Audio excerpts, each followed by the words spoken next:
राधिका और मीना बहुत अच्छी दोस्त हैं और उन्होंने साथ में कई संगीत कार्यक्रमों में भी हिस्सा लिया है। राधिका को गाने में बहुत महारत हासिल है, परंतु उनका परिवार उनके सपनों का समर्थन नहीं करता। इस समाज में महिलाएं गृह कार्य और शादी के बाद बस अपने परिवार के लिए ही जीने के लिए अधिकृत होती है। बाकी बाहरी दुनिया से उन्हें कोई मतलब नहीं रखने दिया जाता। राधिका और मीना चाहती है कि वे दोनों बहनें आगे चलकर कुछ न कुछ करें, लेकिन उनका परिवार और समाज के लोगों द्वारा उनको कहीं न कहीं रोक लिया जाता है। अपने परिवार वालों को दोनों बहनें बहुत समझाती है कि दुनिया बहुत आगे बढ़ रही है, आप सब लोग भी हमें इजाज़त दीजिए ताकि आगे चलकर हम भी कुछ बन सकें, अपने पैरों पर खड़ी हो सकें। लेकिन परिवार वाले ये सोचकर उन्हें रोक रहे थे कि गांव और समाज क्या कहेगा। दोनों बहनें लगातार अपने परिवार को मना रही थी, लेकिन उनके घर वाले मानने को तैयार नहीं थे। एक दिन उनके गांव के पास ही एक मुख्य संगीत समारोह का आयोजन होता है, जिसमें राधिका भी हिस्सा लेना चाहती है, परंतु उसके पिताजी और भैया उसे इस समारोह में भाग लेने की अनुमति नहीं देते। उनका यह कहना था कि ऐसे समारोह में जाने से उसका समय और पैसा बर्बाद होगा और उससे बहुत बुरा लगेगा। राधिका बहुत निराश हो जाती है, परंतु उसका दिल नहीं मानता और वह मन ही मन सोचती है कि क्या उसके भाग्य में केवल घरेलू महिला बनना ही लिखा है। राधिका मन ही मन ये भी सोचती है कि इसका कुछ न कुछ हल निकाला जाए।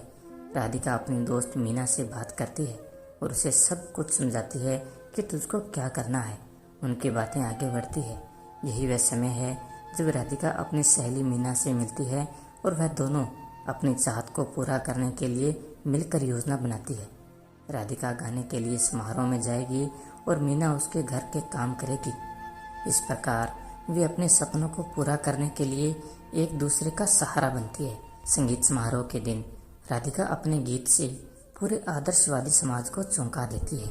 उसकी आवाज़ में एक अद्वितीयता होती है और उसका गीत सबके दिलों को छू जाता है।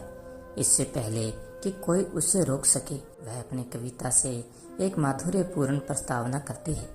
आज फिर आसमान को छूने का इरादा है, मेरी आवाज़ गीत बनकर छलक रही है। जीवन की राहों में ये रंग भर जाएगा और नई उम्मीदें मेरे साथ चली आएंगी। इसके बाद राधिका अपने गीत को आगे बढ़ाती है और आसमान में उड़ जाती है। वह एक आज़ाद पक्षी की तरह अपनी स्वतंत्रता की आवाज़ बन जाती है। उसका गीत और उसकी प्रशंसा समारोह में मौजूद सभी लोगों के दिलों को छू जाता है। लोगों की आंखों में आंसू बह उठते हैं और गर्व से लोग तालियां बजाने लगते हैं। लोगों को ऐसा लगने लगा जैसे इस लड़की की आवाज़ में कोई जादू है। आज यह लड़की इस मंच पर नहीं आती तो शायद यह भी भीड़ में गुम हो जाती। लोगों ने आपस में चर्चा करना शुरू कर दिया कि हम सभी के गांव में आज के ये रीति रिवाज ठीक नहीं है, इसे बदलना चाहिए और लड़कियों को भी लड़के जितना हक मिलना चाहिए। यह बात गांव और शहर हर जगह फैल गई। अब राधिका का नाम हर जगह पर चर्चा का विषय बना हुआ था। मीना राधिका के घर में काम कर रही है। वह भी इस गाने की आवाज़ से खुश हो जाती है। उसे राधिका की सुरीली आवाज़ को सुनकर अचानक से उसके मन में एक आइडिया आता है। वह सोचती है कि अपनी बहन को और भी ज़्यादा पॉपुलर करने के लिए उसे एक मंच पर प्रदर्शन करना चाहिए। मीना ने अपने गांव की औरतों से अपने मन की बात बताई कि हम सभी को समाज में आगे बढ़ने के लिए क्या करना जरूरी है। मीना और उसके गांव की महिलाओं द्वारा एक संगठन का निर्माण किया जाता है और फिर संगठन के सदस्यों द्वारा एक सामाजिक कार्यक्रम का आयोजन किया जाता है, जहां पर राधिका ने अपने अनेकों गानों का प्रदर्शन किया। सभी धर्म और संप्रदाय के लोग उस भीड़ में बैठे हुए थे जो चाह रहे थे कि लड़की कभी न पढ़े और घर पर ही रहे। लेकिन मीना के द्वारा किया गया परफॉर्मेंस उन समाज के लोगों के मुंह पर एक करारा तमाचा था, जो ये सोच रहे थे कि लड़कियां कुछ नहीं कर पाएगी। वही लड़की आज समाज, गांव, शहर, राज्य और देश का नाम ऊंचा कर रही है। लोगों का वहां पर शर्मिंदगी से सिर नीचा था। उन्हीं लोगों का सिर नीचा था जो लोग इन लड़कियों का विरोध करते थे। एजुकेशन के मामले में, गांव समाज के मामले में, बाहर पढ़ने के मामले में। लेकिन राधिका आज अपनी कलाओं से समा बांध चुकी थी। यह कार्यक्रम समाज में एक क्रांतिकारी परिवर्तन लाता है। बहुत सारी महिलाएं जो अपनी आवाज को दबाए हुए थी, अब बड़े हौसले से सामरिक कार्यक्रम में हिस्सा लेने लगी। राधिका के गीत से प्रेरित होकर वे भी अपनी कहानियों को सुनाने लगती है। यह संगठन बहुत तेजी से बढ़ता है और उन सभी महिलाओं को सामरिक स्थान प्राप्त होता है जिन्होंने पहले दुख और अन्याय का सामना किया था। राधिका और मीना के द्वारा एक छोटे से प्रयास से आज उन दोनों का नाम तो रोशन हुआ ही, साथ ही साथ और लड़कियों का भाग्य भी चमक गया और वह सब भी आगे आई। जिसके पास जो कला थी, जिसके पास जो स्किल था, उसे समाज को दिखाया, दुनिया को दिखाया और अपने भविष्य को निखारती हुई आगे बढ़ गई।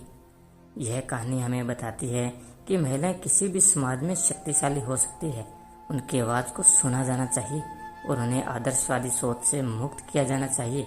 राधिका और मीना की कहानी हमें यह याद दिलाती है कि हमेशा स्वतंत्रता, साहस और एकजुटता के साथ अपने सपनों का पीछा करें और इस पुरुष प्रधान समाज को रोककर एक नई वास्तविकता का निर्माण करें। ये कहानी हमें ये भी सिखाती है कि हमें एक दूसरे का समर्थन करना चाहिए, विशेष रूप से जब हमारी कहानियों को सुनने वाला कोई नहीं होता। मीना ने राधिका को उसके सपनों की ओर अग्रहित किया और उसे सहारा दिया, जिससे उसे अपनी आवाज को सुनाने का साहस मिला। हमें एक दूसरे का समर्थन करके हमारे आसपास की महिलाओं की कहानियों को सुनने का और उन्हें प्रेरित करने का समय देना चाहिए। तो दोस्तों, यही थी हमारी आज की कहानी। ऐसे ही और कहानी सुनने के लिए हमारे चैनल को सब्सक्राइब कर लीजिए और बेल आइकन को भी ऑन कर लीजिएगा ताकि आने वाली कहानी का नोटिफिकेशन सबसे पहले आपको मिले। तो अब मिलते हैं अगली कहानी में, तब तक के लिए धन्यवाद।